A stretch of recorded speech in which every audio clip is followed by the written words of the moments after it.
So hi, assalamualaikum. So it's a wrap for the house. Mulakan dengan dekat depan kita ada pasang satu ni, so satu kipas tambah tapak dan wiring point baru atau tidak.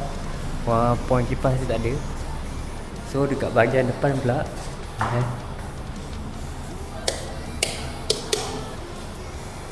lampu elbow, lampu pindah 4 biji pindah, kipas, bedak kipas ni kat tengah.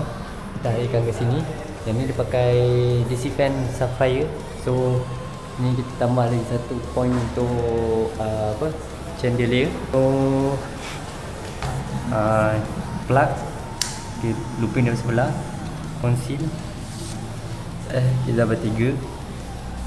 So yang level bagi cuma satu saja. Dekat bilik kita tambah kipas, pasang kipas. Then ni tambah satu plug, kita looping sebelah. Yang ni kita buat point baru, 3 plug 3 plug point baru. So kat luar kita ada tambah lagi satu plug point.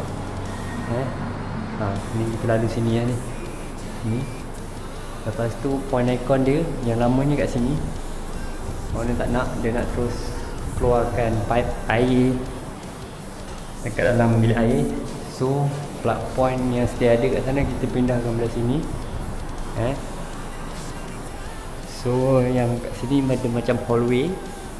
Ini kita tambah lagi satu plug point lampu kat sini. Kita pasang lampu ni. So ni ada 3 kali 3 mode.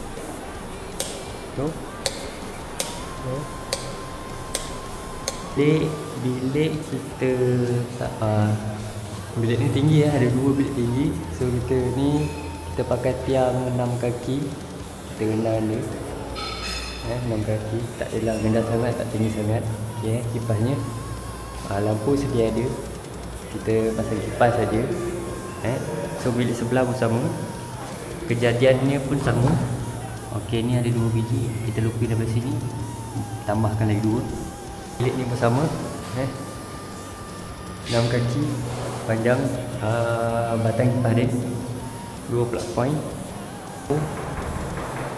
Lampu pindah, kipas pindah, kipas stay, kita cuma je lampu je. Lepas tu yang tu tambah kipas satu. Ni plug point baru, ni plug point baru, ni plug point baru juga. Yang ni lama, yang ni baru.